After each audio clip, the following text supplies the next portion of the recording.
Oh, right now in the drill, they're bringing up the powder. The powder monkey would have been below deck. He's bringing it up on deck. He's going to hand it to him. They're going to load it in. Why are you keeping it below deck? That way it's out of fire. Which is a relative term, again, out here on Lake Erie. Shallow draft.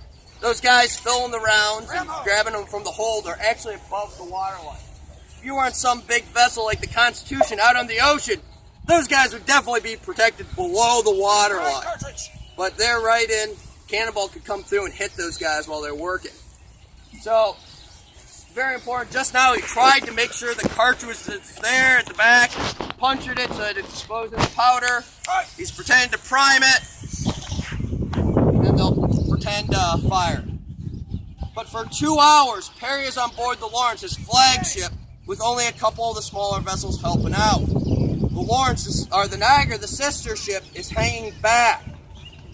After 2 hours, all of the cannonades on the engaged side of the Lawrence are disabled. He realizes something, trying to figure out what the heck am I going to do. At that point, someone points out, hey, the Niagara's finally coming up. So Perry jumps down in a rowboat. His men row him over to the Niagara. He gets on board deck, adds more sail, and sails right for the British line. During the main part of the battle with the Lawrence going against the British, Perry was firing off one side of his vessel, the British were firing off one side of theirs. Traditional naval battle. When Perry brings the Niagara into battle, he crosses the line, breaks the line. So now he can shoot off both sides of his deck of the Niagara and hit British. And what Perry says is at half pistol range, he double shots his carronade. So he takes the 32-pound solid cannonball, 32-pound grape shot, loads that half pistol range. Any idea what that is? 30 yards. So the British on board their ships can hear Perry's men loading, giving those commands. About 15 minutes of that, and the British start surrendering one by one. And then they'll surrender. 2 days after the battle, they come back to the island here, both fleets together, and they'll bury the 6 officers killed in battle. Side by side. Not a British grave and a U.S. grave, but together. This is a big thing. Today, that seems odd to us, maybe. Sparing your enemies with your own guys. But back then, there was this sort of gentlemanliness to war. These guys had fought bravely for what they believed in, their country. They did the best they could. It's the most Perry probably could hope that would happen for him someday. They just happen to be on the opposite side.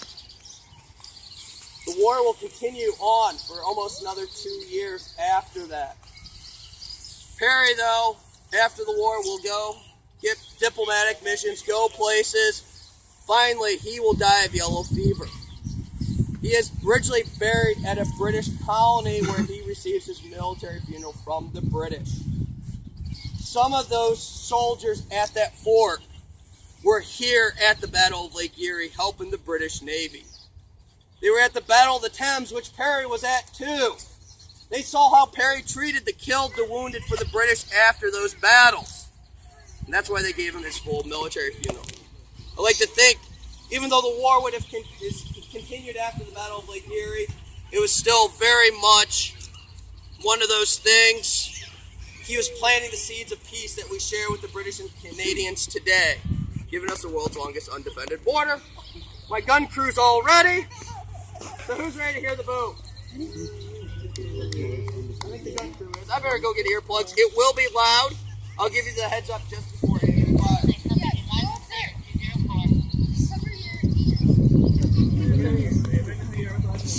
Put your fingers in your ear. When he says fire, Hit him on. Rebellious powder monkey.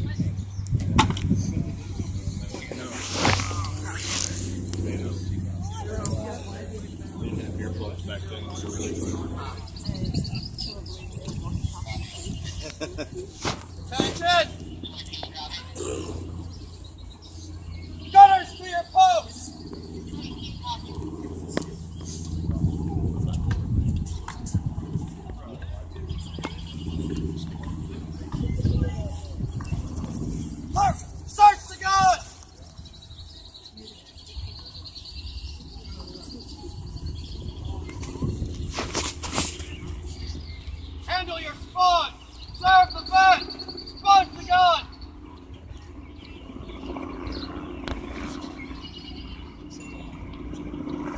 Advance 1 round.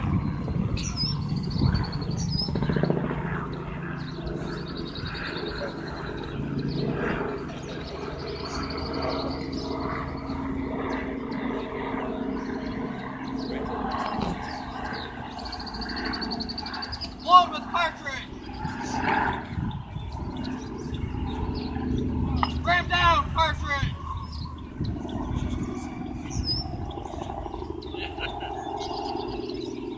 Try the cartridge.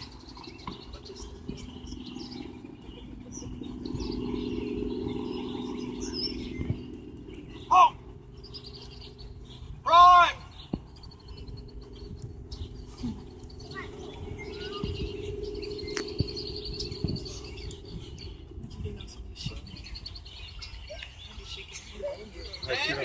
Get ready. Look at yours. In! Oh! In! Oh! Avast! Elevate!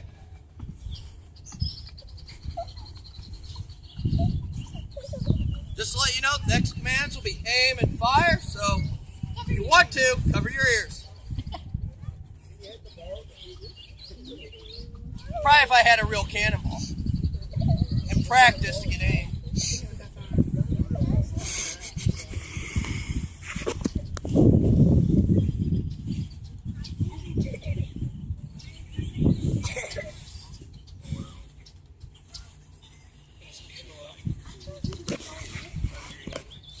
Ready! Fire!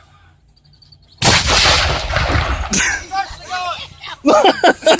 There's the fuse right there. Oh, is that what That's came the out? fuse that he lit on. Souvenir. Look at that. That's the fuse that he just Well, I'd lit. like to thank you for coming to our